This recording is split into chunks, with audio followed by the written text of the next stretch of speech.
will be discussing about Google's Intellectual Impact Challenge. We will be looking at CVF, PESTEL and SWOT analysis. Google is the world's largest search engine. It has over 30,000 employees. Our main competitor is Yahoo, who only has around 11,700 employees.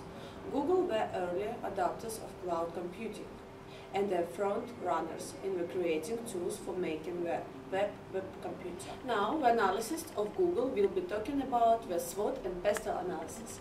Thank you, Alexandra. My name is Ina, and I'm going to talk about the SWOT analysis. The strength of Google is that they are the largest and most efficient search engine. They have good capability supplied by integration as well. Their weaknesses is the overdependence on contextual and other internet advertising for revenue. Google's opportunities is that the computer literacy is on the rise. Also, there are cheaper global telecommunication costs. Google's threats are the legal challenges about information storage and several internet advertisers.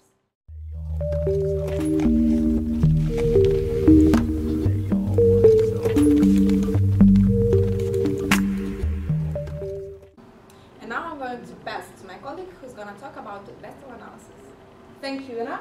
My name is Tia. Politically, Google would have a very positive impact if the government won't stop or ban their operations. Economically, Google has its own huge free market and it's growing constantly. Socially, in education plays a huge role in people's lives as it helps them in their day-to-day knowledge and it gives them information they require.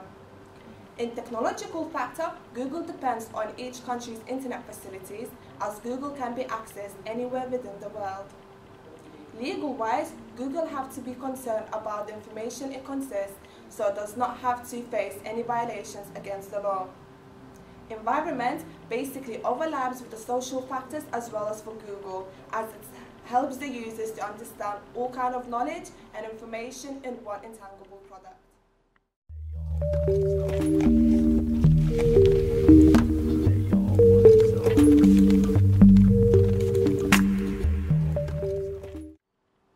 Thank you, Tia. My name is Najifa and I'll be talking about Porter's 5 forces. Porter's 5 forces shows that due to Google's high brand name, there are barriers for new entrants. Also, looking at the rivalry factors, product differentiation and exit barriers are low. Also, switching costs are 0.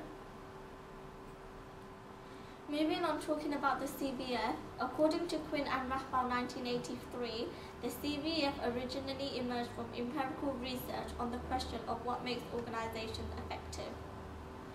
The CVF showed that Google falls under the human relation model. This is because Google is collaborating with publishers' intellectual sources.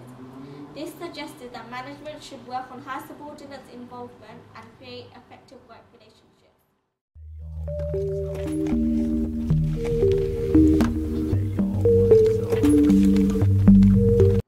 Hello, my name is Crystal, and I'm going to talk about the challenges that impact Google.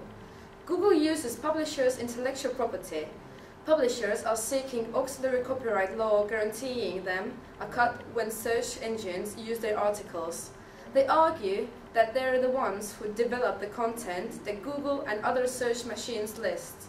The pages linked from the search results get trafficked as Google does lead the multitude of users to them. However, publishers don't see a cent from Google's massive advertising revenue. The impact on Google is that large publishers have been negotiating with Google, possibly with the aim of agreeing to the model which provides them some kind of an amount of money from every time a person visits the website through Google.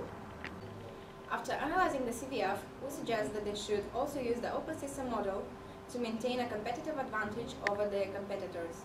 For the intellectual impact, Google should agree with the publishers and maybe give 1p to the original publisher for every visit on the website through Google. Thank you very much for your attention.